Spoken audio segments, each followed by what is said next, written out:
దీనులను ఫలవంతులుగా చేయొచ్చు, శ్రమపడు వారిని లేపుచు, దివ్యోపదేశమునందించుచు, దివ్వెలగా వెలిగించుచు, దయచేయమనకుండ దయచూపుచు, దీవారాత్రులు పోషించుచు, దినదినము అడగకనే అక్కర తీర్చావు నీ కృపలతో, విలువైనది నీ ప్రేమ. నా ప్రియమైన దేవుని బిడ్డ, అనుదినము దేవుని యొక్క వాక్యము ఉన్నటువంటి మర్మాల చేత బలపరచబడాలని మా యొక్క ఆశ. దేవుడు మిమ్మలను మీ కుటుంబాలను దీవించినగాక.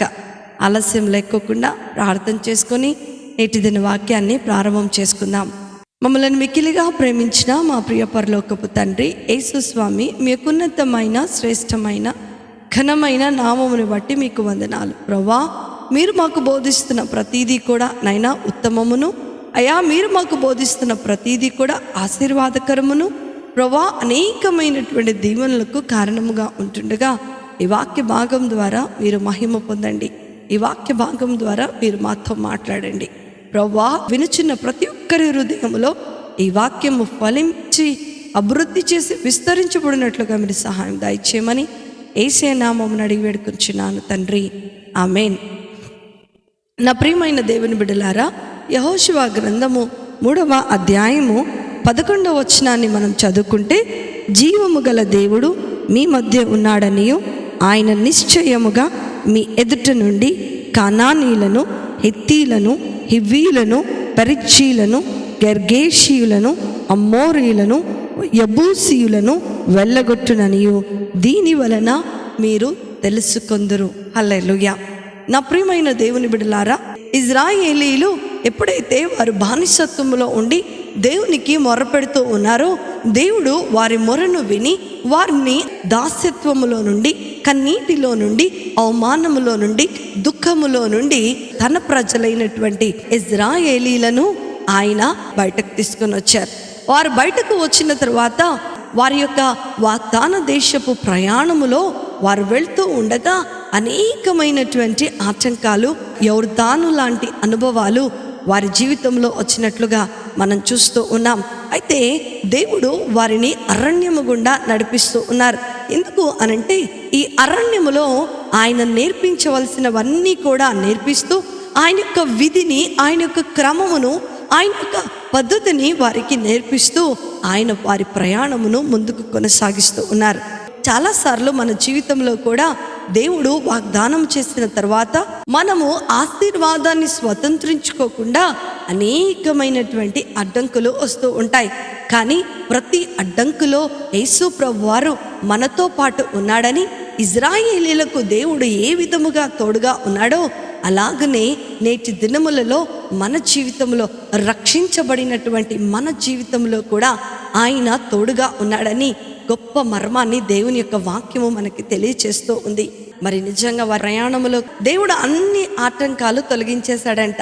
తొలగించేసి వారు చివరకు మరి ఆ యొక్క కానాను దేశంలోనికి, పాలు తేనెలు ప్రవహించేటువంటి ఆ వాగ్దాన దేశంలోనికి వచ్చే సమయానికి ఆ వాగ్దాన దేశం అంతా కూడా మరి 7 జాతుల చేత ఆక్రమించబడినట్లుగా మనము ఈ లేఖన భాగంలో చూస్తూ ఉన్నాం. వెళ్ళగొట్టాలి అని దేవుని యొక్క వాక్యము సెలవిస్తుంది.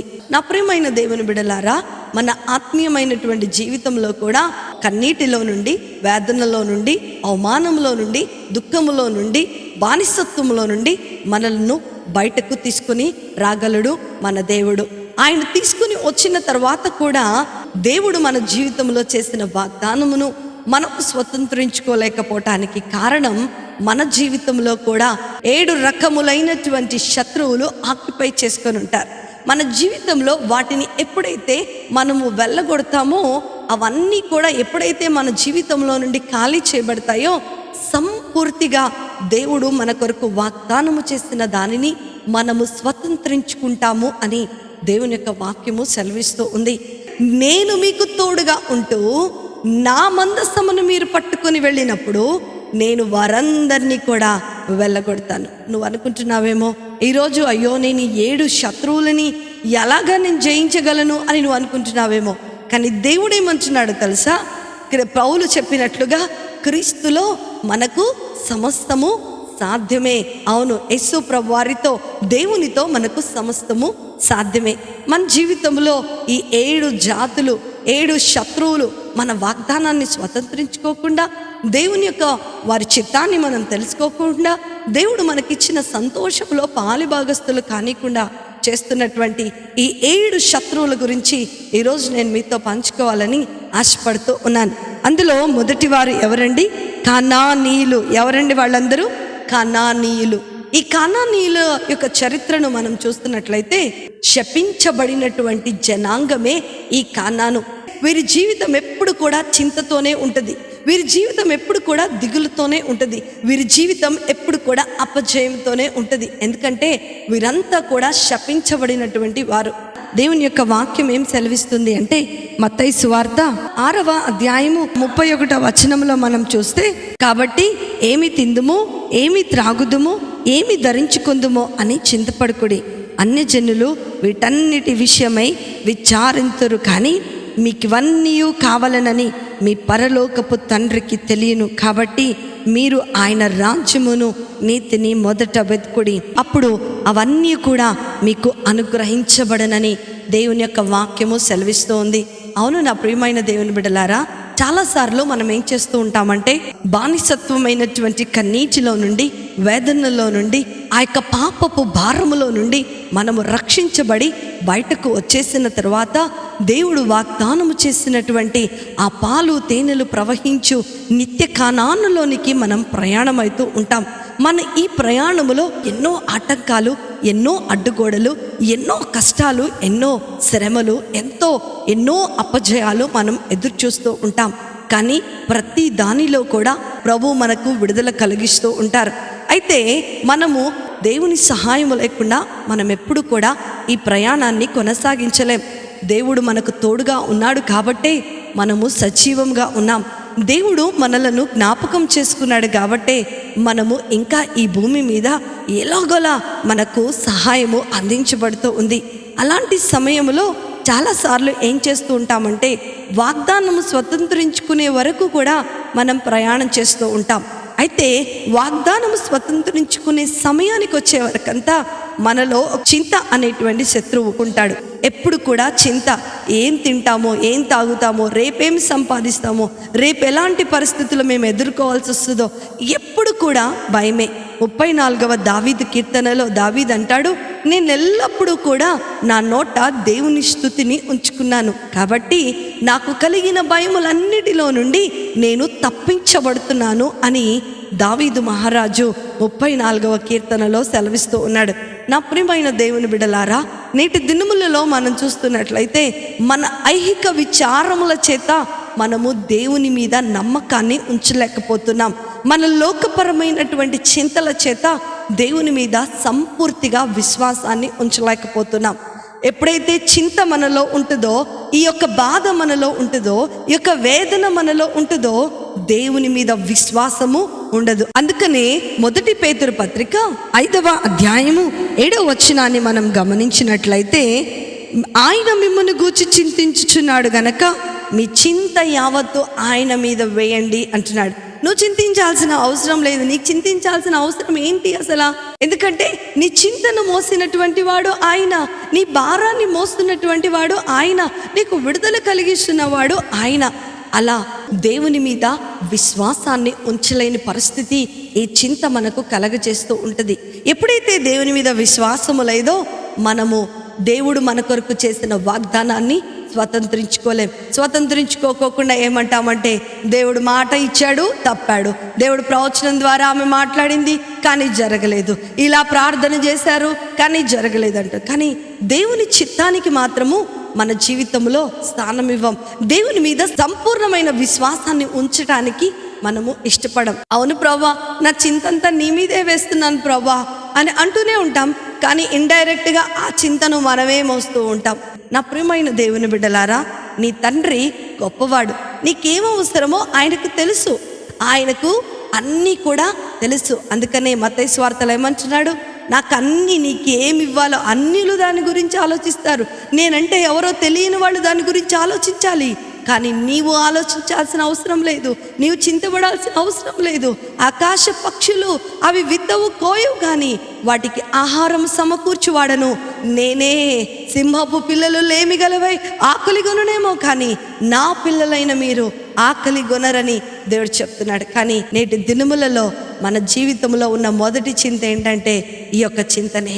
నా పిల్లలకి ఏమి ఇవ్వాలి, నా పిల్లలు ఎలా బ్రతుకుతారు, నేనేం తింటాను, లేకపోతే నేను ఎలా బ్రతకాలి, నేను ఎలాంటిది ఆస్తిని సంపాదించుకోవాలి, సమాజంలో గౌరవం ఉంటుందా లేదా, లేకపోతే నాకు ప్రమోషన్ వస్తుందా రాదా, నా గర్భఫలం తెరవబడుతుందా లేదా, ఇలా అనేక రకములైనటువంటి చింతతో మానవుడు దేవుని మీద విశ్వాసాన్ని ఉంచలేకపోతున్నాడు. అది క్రైస్తవుల యొక్క లక్షణము కాదని మత్తయి సువార్తలో దేవుడు చాలా స్పష్టంగా చెప్తూ ఉన్నాడు. అన్యులు దాని గురించి చింతించాలి, కానీ నీవు చింతపడాల్సిన అవసరం లేదు. మనము వాగ్దానమును స్వతంత్రించుకోకుండా మనలను అడ్డుకుంటున్నటువంటి మొదటి శత్రువు ఏంటో తెలుసా? చింత. ఆ చింతను మనము పీకి పారవేయాలి. వాళ్ళని ఏమయ్యాలి? తోలివేయాలి. ఎక్కడ చక్కగా ఏముందండి? వాళ్ళని వెళ్ళగొట్టాలి. అందరు చెప్పండి, నేను వెళ్ళగొడుతున్నాను. ఈ రోజు నుంచి ఈ చింతను నేను వెళ్ళగొడుతూ ఉన్నాను. రెండవది మనం ఇక్కడ చూసినట్లయితే రెండవ వారు ఎవరున్నారండి? హిత్తీయులు ఉన్నారు. ఈ హిత్తీయుల యొక్క చరిత్రను, హిట్టైట్స్ని మనం చూసినట్లయితే వీరు అసూయ అనేటువంటి శత్రువుకు సాదృశ్యముగా ఉన్నట్టుగా దేవుని యొక్క వాక్యము సెలవిస్తూ ఉంది. క్రైస్తవులమైన మనము, విశ్వాసులమైన మనము, యేసు ప్రభువారి యొక్క రక్తములో కడగబడిన మనము, వాగ్దాన దేశమైనటువంటి నిత్య పరలోకమునకు నడిపించబడుతున్నటువంటి మనము అసూయ కలిగిన వారముగా ఉండొద్దని దేవుని యొక్క వాక్యము సెలవిస్తూ ఉంది. మొదటి కొరింథీయులకు రాసినటువంటి పత్రిక 3వ అధ్యాయము 3వ వచనాన్ని గనక మనం గమనించినట్లయితే, మీలో అసూయయు కలహమును ఉండగా మీరు శరీర సంబంధులై మనుష్య రీతిగా నడుచుకొనువారు కారా. అవును, శరీర సంబంధమైన క్రియలు ఎప్పుడు కూడా నిత్యమైనటువంటి రాజ్యములోనికి, వాగ్దాన దేశంలోనికి నడిపించలేదు. చాలాసార్లు చాలామంది క్రైస్తవుల జీవితాన్ని ఏలుతున్నటువంటి భయంకరమైన శత్రువు ఏంటంటే అసూయ. క్రైస్తవులముగానే ఉంటాం, మందిరానికి వస్తూనే ఉంటాం, దేవునిని ఆరాధన చేస్తూనే ఉంటాం, కానీ పక్కింటి వారిని చూసి అసహ్యపడతాం, పక్క విశ్వాసిని చూసి అసూయ పడిపోతూ ఉంటాం. వారు బాగా ప్రార్థనకు వస్తూ ఉంటుంటే అబ్బో వీళ్ళే భక్తిపరులా ఏంటి, యాక్షన్ చేస్తున్నారు అని వారిని విమర్శిస్తూ ఉంటాం. అలా అని మనమేదో మంచివారమో అని కాదు. మన జీవితంలో అసూయ చాలా చాలా భయంకరమైనదిగా మనం చూస్తూ ఉన్నాం. ఈ నేటి దినములలో మనం చాలా జాగ్రత్తగా గమనిస్తే ఈ గ్రూపిజం అనేది ఎక్కువైపోయింది. నేను ఈ సంస్థకు చెందిన వాడను, నేను ఈ సంస్థకు చెందిన దానను, లేకపోతే మా డినామినేషన్ ఇది, మా డినామినేషన్ అది, మేము డైరెక్ట్ పరలోకానికి వెళ్ళిపోతాం, మేము ఇలా ఉండాలి, మీ వస్త్రధారణ ఇలా ఉంటుంది, మేము వేషధారులముగా ఉండము, మా వస్త్రధారణ ఇలా ఉంటుంది. చాలా చాలా భయంకరమైనటువంటి అసూయ మానవుని జీవితంలోనికి వచ్చేసినట్లుగా మనం చూస్తూ ఉన్నాం. నా ప్రియమైనటువంటి దేవుని బిడ్డలారా, ఈరోజు నువ్వు ఒక్కసారి ఆలోచన చేసుకో. దేనిని విడిచిపెడుతున్నావు, దేనిని నువ్వు పట్టుకుంటున్నావు? అసూయకు సాదృశ్యముగా ఉన్నటువంటి హిత్తీయులు లాంటి ఈ శత్రువులు నీ హృదయం అనేటువంటి నీ జీవితంలో మరి స్థలమును ఆక్రమించుకొని ఉన్నాయా? ఒక్కసారి నువ్వు గమనించుకోవాలి. దేవునిని చూస్ చేసుకుంటున్నావా, లేకపోతే దయ్యాన్ని చూస్ చేసుకుంటున్నావా? చాలామంది నేటి దినాలలో చూస్తున్నట్లయితే మరి ఫోన్ని చూస్ చేసుకుంటారు, యేసు ప్రభువాన్ని చూస్ చేసుకోరు. చాలామంది నేటి దినాల్లో చూస్తున్నట్లయితే ఈ లోకపరమైనటువంటి పనులను చూస్ చేసుకుంటూ ఉంటారు, దేవుణ్ణి చూస్ చేసుకోరు. ఎందుకనంటే వారు పక్కవారి కంటే కూడా బెటర్గా ఉండాలి, వీరికంటే బెటర్గా ఉండాలి, వారికంటే బెటర్గా ఉండాలి. వారిలో పనిచేస్తున్న శత్రువు ఏంటో తెలుసా? అసూయ. నా ప్రియమైన దేవుని బిడ్డ, దేంతో చూస్ చేసుకుంటున్నావు? నీ జీవితంలో అసూయ ఉందా? నీ జీవితంలో గర్వం ఉందా? నీ జీవితంలో దేవునిని చూస్ చేసుకోలేనటువంటి తత్వం ఉందా? ఈరోజు దేవుడు నీతో నాతో మాట్లాడుతూ ఉన్నాడు. నువ్వు వెళ్ళగొట్టు ఆ అసూయను, ఆ హిత్తీయులను నీ యొక్క వాగ్దాన దేశము నుండి, నీ జీవితము నుండి నువ్వు వెళ్ళగొట్టినట్లయితే ప్రభుని యొక్క మందిరమైన నీ హృదయంలోనికి ఆయన రాబోతూ ఉన్నాడు. ఇక్కడ చదవబడినటువంటి కానాను ఒక స్థలమై ఉండొచ్చు. ఇక్కడ చదవబడినటువంటి కానానులో ఆక్రమించుకున్న వారు జాతులై ఉండొచ్చు. కానీ పరమ కానాను, పరలోక రాజ్యం ఎక్కడుందో తెలుసా? నీ హృదయములోనే, నీ జీవితంలోనే. ఎప్పుడైతే యేసు ప్రభువారి యొక్క రక్తంలో నువ్వు కడగబడ్డావో, ఎప్పుడైతే యేసు ప్రభువారిని సొంత రక్షకునిగా అంగీకరించావో, ఆ రోజే నీ జీవితము పరిశుద్ధాత్మ దేవునికి నిలయమైపోయింది. తండ్రి అయిన దేవుడు వచ్చి కూర్చునేటువంటి సింహాసనము నీ జీవితంలో వేయబడింది. ఆయన నీ జీవితంలోనికి వస్తున్నాడు. ఆయన నీ జీవితంలోనికి రావాలి అనంటే అక్కడ ఉన్నవన్నీ కూడా ఆయన వెళ్ళగొట్టాలని ఆశపడుతూ ఉన్నాడు. మూడో యొక్క శత్రువుని మనం ఇక్కడ గమనించినట్లయితే ఎవరున్నారండి? 11వ వచనములో హివ్వీయులు ఉన్నారంట. ఈ హివ్వీయుల యొక్క చరిత్రను గనక మనం గమనించుకున్నట్లయితే వీరికి భయంకరమైనటువంటి వ్యభిచారపు దృష్టి ఉన్నవారిగా దేవుని యొక్క వాక్యము వారి గురించి తెలియచేస్తూ ఉంది. మానవుని యొక్క జీవితంలో దేవుడు వెళ్ళగొట్టాలని ఆశపడుతున్నటువంటి మూడవ శత్రువు ఏంటి అనంటే వ్యభిచారము. తెస్సలోనీయులకు రాసినటువంటి మొదటి పత్రిక 4వ అధ్యాయము 4వ వచనంలో మనం చూస్తున్నట్లయితే, మీలో ప్రతి వాడును పరిశుద్ధత యందును ఘనత యందును తన ఘట్టమును ఎట్లు కాపాడుకొనవలెనో అది ఎరిగి ఉండుటయే దేవుని చిత్తము. హల్లెలూయా. ఏంటంటండి? దేవుని చిత్తము మన జీవితంలో నెరవేర్చబడకుండా, దేవుడు అనుగ్రహించినటువంటి వాగ్దానమును మనము స్వతంత్రించుకోకుండా, దేవుడిచ్చినటువంటి ఈ స్వేచ్ఛను మనము అనుభవించకుండా మన జీవితంలో ఏలుబడి చేస్తున్నటువంటి మూడవ శత్రువు ఏంటండి? వ్యభిచారము. భయంకరమైనటువంటి పాపము. ఈ చదవబడినటువంటి లేఖన భాగంలో మనం చూస్తే పరిశుద్ధముగా మన యొక్క జీవితాలను కాపాడుకొనుట దేవుని చిత్తము అని దేవుని యొక్క వాక్యము సెలవిస్తూ ఉంది. దేవునిని విడిచి దేనిని నువ్వు ప్రేమించినా సరే అది వ్యభిచారము అని దేవుని యొక్క వాక్యము సెలవిస్తూ ఉంది. కనుకనే నా ప్రియమైన దేవుని బిడ్డలారా, నీ జీవితంలో ఉన్న చింత, నీ జీవితంలో ఉన్నటువంటి అసూయ, నీ జీవితంలో ఉన్నటువంటి వ్యభిచారమును నీవు ఈరోజు వెళ్ళగొట్టాలి అని దేవుని యొక్క వాక్యము సెలవిస్తూ ఉంది.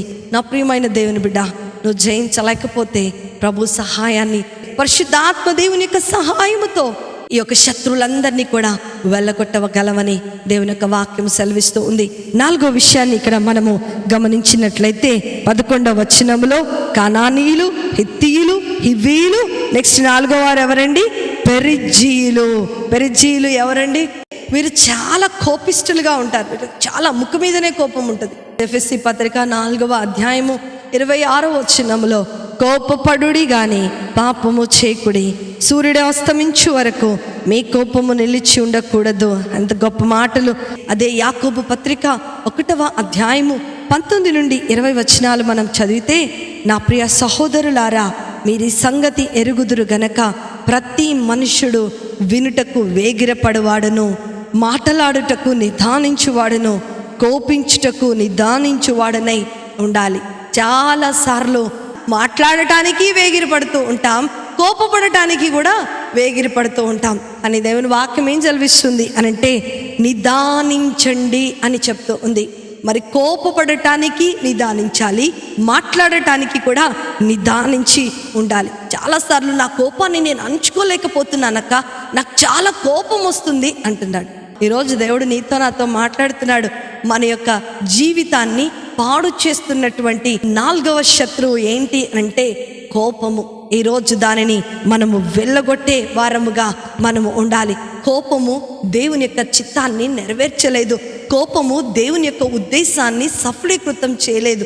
కోపము దేవుడు నీకు చేసిన వాగ్దానాన్ని అది స్వతంత్రించుకోకుండా చేస్తుంది. ఆ కోపము మూలాన ఆశీర్వదించబడాల్సినటువంటి కయ్యూను ఏమైపోయాడో తెలుసా? హేబేలును చంపి శపితమైనటువంటి వాడిగా అయ్యాడు. ఆయన శపించబడటమే కాదు, అతన్ని ఒకవేళ ఎవరైనా సరే చంపితే వాళ్ళు కూడా శపించబడ్డవారే అని దేవుడు ఆయన నుదుటి మీదన ఒక ముద్ర వేసేశాడు. నా ప్రియమైన దేవుని బిడ్డ, వాక్యం వింటున్నటువంటి నీవు ఒకవేళ నీ జీవితంలో కోపం ఉన్నట్లయితే దాన్ని వెళ్ళగొట్టు. నువ్వు వెళ్ళగొట్టలేకపోతే యేసు ప్రభువారిని నీకు అధికారిగా చేసుకో. కోపపడకు, అది నీ జీవితాన్ని పాడు చేస్తుంది. కోపపడకు. దేవుని ఆశీర్వాదాన్ని పొందుకోకుండా ఉండటానికి అది పెద్ద శత్రువుగా ఉంటుంది. కోపపడకు, దేవుని చిత్తాన్ని నీవు తెలుసుకోకుండా చేస్తుంది. కాబట్టి అలాంటి కోపాన్ని తీసి పక్కన పడేద్దాం. మరి ఇంకొక శత్రువు గురించి మనం చూద్దాం. తర్వాత 5వ వారు ఎవరు అనంటే గెర్గేసీయులు. గెర్గేసీయులు వీరి యొక్క చరిత్రను గనక మనం గమనిస్తున్నట్లయితే వీరు చాలా తిండిబోతులంట. తిండి మీద, ఆహారం మీద చాలా మక్కువ కలిగిన వారు. వీళ్ళకి ఏమీ ఉండదు. పొద్దున్నే లేవాలి, కూర్చోవాలి, తినాలి, మంచిగా వండుకోవాలి, మళ్ళీ పడుకోవాలి, మళ్ళీ తినాలి, మళ్ళీ ఎంజాయ్ చేయాలి. మళ్ళీ అంత భయంకరమైనటువంటి తిండిబోతులుగా ఉన్నట్లుగా దేవుని యొక్క వాక్యము సెలవిస్తూ ఉంది. సామెతల గ్రంథము 23వ అధ్యాయము 2వ వచనాన్ని మనం చూస్తే ఈ తిండిపోతుతనం గురించి దేవుని వాక్యం ఏం చెప్తుందో మనం చూద్దాం. నీవు తిండిపోతు అయిన ఎడల నీ గొంతుకు కత్తి పెట్టుకొనుము, అతని రుచిగల పదార్థములను ఆశింపకము, అవి మోసపుచ్చు ఆహారములు. హల్లెలూయా. ఏమంటున్నాడంట? నీవు తిండిపోతు అయితే నీ యొక్క గొంతుకు కత్తి పెట్టుకో అని అంటూ ఉన్నాడు. బ్రతకటానికి మాత్రమే మనం తినాలి, కానీ మన జీవనమే అది అయిపోకూడదు. మనము దాని గురించి చింతనే ఎప్పుడు కూడా దేవుని నుండి దూరం చేస్తూ ఉంది. 24 గంటలు కష్టపడుతున్నాం దేనికోసము? మన ఆహారము కోసమే కష్టపడుతూ ఉంటాం. ఆ 24 గంటలు ఇచ్చిన దేవునిని మాత్రము మనం ఎప్పుడు కూడా ఆరాధించం. ఆదివారం మాత్రమే, అదైనా కూడా మార్నింగ్ సర్వీస్ ఉందనుకోండి, మార్నింగ్ సర్వీస్కి వెళ్తాం, ఎందుకంటే ఇంకా మిగిలిన సమయంలో పని చేసుకోవచ్చు అని. లేకపోతే ఇంకా డబల్ జీతం వస్తుంది అని అనుకుంటే ఆదివారం కూడా ఆ మందిరాన్ని వదిలిపెట్టేసి మనం వెళ్ళిపోతూ ఉంటాం. ఇదంతా కోసం ఎందుకండి అని మనం అడిగితే పొట్టకూటి కోసము అని అనుకుంటూ ఉంటాం. సమయం లేదు, నాకు దేవునితో గడిపే సమయం లేదు, నేను నా తిండి కోసమే, నేను నా పిల్లల తిండి నేను తినాలి, నా పిల్లలు తినాలి. ఇదే మానవుని యొక్క ఆరాటము. అందుకనే ఇలాంటి క్రమములో ఏం చేస్తుందో తెలుసా? ఈ తిండిబోతుతనము మన యొక్క ఆశీర్వాదాన్ని ఆక్రమించేసుకుంటుంది, మన యొక్క వాగ్దానాన్ని ఆక్రమించేసుకుంటుంది. మన హృదయములో దేవుడు నివాసం ఉండాల్సినటువంటి దేవుని వాగ్దానాలు మరి అందులోనికి రాకోకుండా అది అడ్డుకుంటూ ఉంది.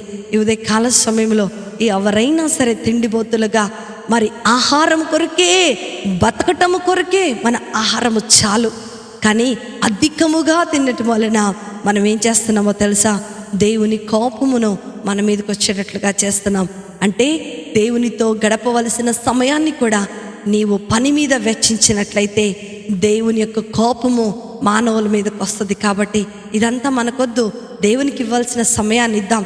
దేవునితో గడపవలసిన స్థానాన్ని, దేవునికి ఇవ్వవలసిన స్థానాన్ని మనం ఇద్దాం. 6వ విషయాన్ని గనక మనం ఇక్కడ గమనించినట్లయితే అమ్మోరీయులు ఉన్నట్లుగా మనం ఇక్కడ చూస్తున్నాం. వీరు చాలా అతిశయం కలిగినటువంటి వారు. వీరిలో ఉన్నటువంటి ఒక గొప్ప క్వాలిటీ ఏంటంటే గర్వం. వీళ్ళున్నంత గర్వం, మేమంత గ్రేట్, మేము లేకపోతే ఏదీ లేదు, మేమే చాలా గ్రేట్ అనుకునేటువంటి గొప్ప గర్వము కలిగినటువంటి జాతి వాళ్ళు ఈ యొక్క అమ్మోరీయులు. మన ఆత్మీయమైనటువంటి జీవితంలో కూడా నాశనానికి ముందు గర్వము నడుస్తుందని సామెతల గ్రంథములో సొలొమోను మహారాజు చాలా అద్భుతముగా రాస్తూ ఉంటాడు. ఈ యొక్క అమ్మోరీయులు గర్వానికి సాదృశ్యంగా ఉన్నారు. నేటి దినములలో చాలామంది విశ్వాసులలో ఉన్న గర్వం ఏంటి అనంటే, నాకు మంచి బ్యాంక్ బ్యాలెన్స్ ఉందని గర్వం, నేను ప్రార్థన చేస్తానని గర్వం, నేను ప్రార్థన చేస్తే దేవుడు ఏదైనా సరే అనుగ్రహిస్తాడని గర్వం. నా ప్రియమైన దేవుని బిడ్డ, నేను ఒక చిన్న విషయాన్ని మీకు తెలియచేయాలని ఆశపడుతున్నాను. నేను వాక్యము చెప్పగలుగుతున్నాను అంటే అది నా గొప్పతనం ఏమీ కాదు. నేను ఇక్కడ చెప్పలేకపోతే ఇంకొక వ్యక్తిని కూర్చోబెట్టి దేవుడు తన పనిని జరిగించుకోగలడు. అది దేవుని యొక్క పని. దేవుని యొక్క మహిమైశ్వర్యము చొప్పున మనము ఆ కార్యం చేయాలి. నా ఉద్యోగం ద్వారా నేను దేవుని మహిమపరచాలనుకుంటున్నాను, నా యొక్క బిడ్డల ద్వారా నేను దేవుని మహిమపరచాలని అనుకుంటున్నాను అని ఎప్పుడైతే పరిశుద్ధాత్మ దేవుణ్ణి నీవు అడుగుతావో ఆయన ఎమ్మటే ఏమంటాడో తెలుసా? ఎస్, రండి, నేను మనిద్దరము కలిసి దేవుని మహిమపరుస్తాం. ఆ మహిమపరిచేటువంటి క్రమంలో ఆయన నీకు ఆశీర్వాదాన్ని ఇస్తాడు. అంతేగాని నీవేదో గొప్పవాడవని, నీవేదో చదువుకున్న దానివని, లేకపోతే నీ దగ్గర బాగా భక్తి ఉందని, లేకపోతే నువ్వు చాలా గ్రేట్ అని దేవుడు మనలను వాడుకోవటం లేదు. దేవుడు మనలను నిలబెట్టుకోవటం లేదు. కాబట్టి ప్రియమైన దేవుని బిడ్డలారా, ఒకవేళ మన జీవితాన్ని ఈ గర్వము గనక ఏలుబడి చేస్తూ ఉన్నట్లయితే ఇక్కడ ఏమంటున్నాడో తెలుసా? నేను వారిని ఏర్పరచుకొనలేదు, నేను వారిని పంపలేదని దేవుడు చక్కగా మాట్లాడుతూ ఉన్నాడు. అక్కడ కొత్త నిబంధన గ్రంథంలో కూడా కొంతమంది శిష్యులు, కొంతమంది సేవకులు యేసు ప్రభువారి దగ్గరకు వచ్చి, నీ నామమున మేము దయ్యములు వెళ్ళగొట్టాం, నీ నామమున మేము బాప్తిజం ఇచ్చాం, నీ నామములు ఇదంతా కూడా మేము చేశాం అని అంటే, మీరెవరో నాకు తెలియదు, అక్రమము చేయవారులారా నా ఎదురు నుండి వెళ్ళిపోండి అన్నాడు దేవుడు. నా ప్రియమైన దేవుని బిడ్డ, నీలో ఉన్న ఏ క్వాలిటీ కూడా దేవుణ్ణి ఇంప్రెస్ చేయలేవు. నీలో ఉన్న ఏ క్వాలిటీ కూడా దేవుడు నిన్ను వాడుకునేటట్లుగా చేయలేడు. కానీ ఎప్పుడైతే మనలను మనం తగ్గించుకొని దీనులై దేవుని దగ్గరకు వస్తామో అప్పుడు అద్భుతమైన వారిగా దేవుడు మనల్ని వాడుకుంటాడు. అద్భుతమైన ఉన్నతమైన స్థానంలో దేవుడు మనల్ని నిలబెడతాడు. మన జీవితాన్ని పాడు చేస్తున్న భయంకరమైన శత్రువు ఏంటంటే ఈ యొక్క అమ్మోనీయులు. మరి గర్వానికి సాదృశ్యముగా ఉన్నటువంటి ఈ అమ్మోనీయులను ఈరోజు వెళ్ళగొడదాం. చివరి శత్రువుని గనక మనం ఇక్కడ చూస్తున్నట్లయితే వారు ఎవరు అంటండి? యెబూసీయులు. యెబూసీయులు చాలా చాలా సోమరి వాళ్ళు. వీళ్ళందరూ కూడా సోమరితనములో ఉన్నటువంటి వారు. వీళ్ళంతా కూడా చాలా సోమరిగా ఉన్నారు. అందుకనే సామెతల గ్రంథము 10వ అధ్యాయము 4వ వచనములో మనం చూస్తే, బద్ధకముగా పనిచేయవాడు దరిద్రుడగును, శ్రద్ధ గలవాడు ఐశ్వర్యవంతుడగును. బద్ధకము మరి సోమరితనం ఏం చేస్తుందో తెలుసా? మనకు దారిద్ర్యాన్ని తెచ్చిపెడుతూ ఉంటుంది. శ్రద్ధ కలిగి పని చేయవాడు ఎలాంటి వాడవుతాడంటండి? ఐశ్వర్యవంతుడు. అదే సామెతల గ్రంథము 24వ అధ్యాయము 30వ వచనంలో మనం చూస్తే, సోమరి వానిని చేను నేను దాటి రాగా, తెలివి లేని వాని ద్రాక్ష తోట నేను దాటి రాగా, ఇదిగో దాని ఎదుటను ముండ్ల తుప్పలు బలిసి ఉండెను, దూలగుండ్లు దాన్ని కప్పి ఉండెను, దాని రాతై గోడ పడిపోయి ఉండెను. ఎంత చక్కగా చెప్తున్నాడు! సోమరి వాడి అంతా కూడా ముళ్ళ పొదలతో ఉండిపోయిందంట, వాడి గోడ కూలిపోయిందంట, వారి చెట్లంతా కూడా ద్రాక్ష తోట అంతా కూడా పాడైపోయిందంట. కానీ తెలివిగల వాడి ద్రాక్ష తోట ద్రాక్ష గెలలు కాస్తున్నట్లుగా మనం చూస్తున్నాం. ఇదే 26వ అధ్యాయము 14-15 వచనాలను గనక మనం జాగ్రత్తగా చదివితే, ఊత మీద తలుపు తిరుగును, తన పడక మీద సోమరి తిరుగును, సోమరి పాత్రలో తన చేయి ముంచును, నోటి యొద్దకు దాన్ని తిరిగి ఎత్తుట కష్టమనుకొనును. ఏమంటున్నాడు చూడండి, సోమరి వాడంట ఎప్పుడు కూడా మంచం మీదనే ఉంటాడు. ఎవడు ఉంటాడండి మంచం మీదన? రోగములతో ఉన్నవాడు ఉంటాడు. నా ప్రియమైన దేవుని బిడ్డ, మనము ఏం చేయాలో అది చేయాలి. యాక్టివ్గా దేవుడు మనకు అప్పచెప్పిన పనిని చేయాలి. కానీ చాలామంది సోమరులుగా ఉంటూ ఎక్కడ కూర్చున్న వారు అక్కడ కూర్చుంటూ ఏమైపోతుంటుందో తెలుసా? యూట్యూబ్ చూస్తూ ఉంటారు, ఫేస్బుక్ చూస్తూ ఉంటారు, ఇంకా అనేకమైన టైం వేస్ట్ పనులన్నీ చేస్తూ ఉంటారు. ఒకవేళ నీలో సోమరితనం లేకుండా నీవు చురుకుగా ఉన్నట్లయితే నీవు దేవుని కొరకు పరిగెడతావు. నీవు ఇంకా నీ జీవితంలో ఉన్నతమైన స్థానంలోకి వెళ్తావు. తెలివి గలవాడు నాటినటువంటి ద్రాక్ష పంట వలె నీ జీవితము ఉండబోతూ ఉంది. ఈరోజు దేవుడు నీతో నాతో మాట్లాడుతున్నాడు. యెహోషువకు చెప్పాడు, యెహోషువా, నీ కానానులో 7 జాతులు ఉన్నాయి, వాళ్లను నేను వెళ్ళగొడతాను. ఎప్పుడో తెలుసా? ఆ మందస్సమును నీతో పాటు నువ్వు తీసుకొని వెళ్తున్నప్పుడు నేను వెళ్ళగొడతాను. నీవు ఈరోజు అనుకుంటున్నావేమో, ఇవన్నీ కూడా నేను జయించలేకపోతున్నాను ప్రభా, ఇవన్నీ కూడా నా జీవితంలో బలహీనముగా నిలిచి ఉన్నాయి ప్రభా అని నువ్వు అనుకుంటున్నావేమో. యేసు ప్రభు వారికి ముంగుర్తుగా ఉన్నటువంటి దేవుని మందస్థాన్ని నీవు నీ శిరస్సు మీద ఉంచుకోమని యాజకులకు దేవుడు ఎలాగో చెప్పాడో, ఈరోజు కూడా మొదటి స్థానము శిరస్సు. ఫస్ట్ అండి లాస్టా? శిరస్సు ఎప్పుడు కూడా ఫస్ట్. దేవునికే మొదటి స్థానం ఇస్తూ నీవు గనక నీ జీవితంలో ముందుకు కొనసాగుతావో, నీవు ఆశీర్వదించబడకోకుండా, నీవు నీ ఆశీర్వాదమును వాగ్దానమును స్వతంత్రించుకోకుండా, నీ దేశమైనటువంటి నీ దేహమును, నీ యొక్క హృదయమును, నీ జీవితాన్ని పాడు చేస్తున్నటువంటి ఈ 7 శత్రువులను ప్రభువు వెళ్ళకొట్టబోతూ ఉన్నాడు. ఎప్పుడైతే వీరందరూ ఖాళీ చేసేసారో దేవుడు ఇజ్రాయేలీలకు వాగ్దాన దేశమును స్వతంత్రించుకోవటానికి ఇచ్చాడు. ఈరోజు దేవుడు నిన్ను నన్ను కూడా ఒక చక్కటి మాటను అడుగుతున్నాడు. ఈ 7 శత్రువులు వెళ్ళగొట్టడానికి నీకు ఇష్టమైనట్లయితే నేను నీతో పాటు రావటానికి సిద్ధంగా ఉన్నాను. నీ జీవితంలో అద్భుతం చేయడానికి నీ జీవితంలో నేను చేసిన వాగ్దానమును నెరవేర్చుకోవడానికి నువ్వు నీకు ఇచ్చినటువంటి ఆశీర్వాదాన్ని నువ్వు స్వతంత్రించుకోవడానికి నేను సహాయం చేస్తాను నీకు. కానీ నువ్వు చేయాల్సింది ఏంటో తెలుసా? క్రియ చేయాలి. ఏం క్రియ చేయాలండి? వాళ్ళు అక్కడ ఏం చేశారు? యాజకులు ఆ మందస్సాన్ని నెత్తి మీద పెట్టుకొని వారు ప్రయాణం చేశారు. ఈరోజు దేవునికి మొదటి స్థానం ఇస్తూ నీవు గనక ఇవన్నీ కూడా పారేసుకుంటూ, ఇవన్నీ కూడా విడిచేసుకుంటూ నీవు ముందుకు వెళ్ళినట్లయితే ప్రభు ఖచ్చితంగా నిన్ను ఆశీర్వదించబోతున్నాడు. అట్టి కృప, ధన్యత, ఆశీర్వాదము వాక్యమైన దేవుని పిల్లలైన మీ అందరికీ కూడా అనుగ్రహించబడును గాక. ఆమేన్. ప్రార్థన చేసుకుందాం. మమ్మలను మిక్కిలిగా ప్రేమించిన మా ప్రియ పరలోకపు తండ్రి యేసు స్వామి, మీ యొక్క ఉన్నతమైన, శ్రేష్టమైన, ఘనమైన నామమును బట్టి మీకు వందనాలు ప్రభా. ఈ దినము నాయన మేమందరము కూడా చాలా చక్కటి అయా వర్తమానం ద్వారా మీరు మాతో మాట్లాడినందుకు మీకు వందనాలు. మా జీవితంలో ఏ శత్రువులైతే అయా తండ్రి ఆక్యుపై చేసుకొని మేము ఆశీర్వదించబడకుండా అడ్డుకుంటూ ఉన్నాయో అవన్నీ కూడా నాయన ఇప్పుడే నీ పాదముల యొద్దకు పెడుతున్నాం. వారందరినీ కూడా, వాటన్నిటినీ కూడా సంహరించి మాకు నూతనమైన ఆశీర్వాదమును మీరు అనుగ్రహించమని, విన్న వాక్యము ప్రతి ఒక్కరి జీవితాలలో ఫలింపచేసి అభివృద్ధిని కలిగించమని యేసయ్య నామమున అడిగి వేడుకొనుచున్నాను తండ్రి. Amen, amen, amen. Praise the Lord. ప్రభు మిమ్మలను మీ కుటుంబాలను దీవించునుగాక. ఈ ప్రార్థన అవసరతలన్నీ కూడా మాకు తెలియచేయండి. మేము అన్ని దినము కూడా మీ కొరకు మేము ప్రార్థిస్తున్నాం. దేవుడు మిమ్మలను, మీ కుటుంబాలను సకల విధములైన ఆశీర్వాదముల చేత నింపి నడిపించునుగాక. ఆమేన్.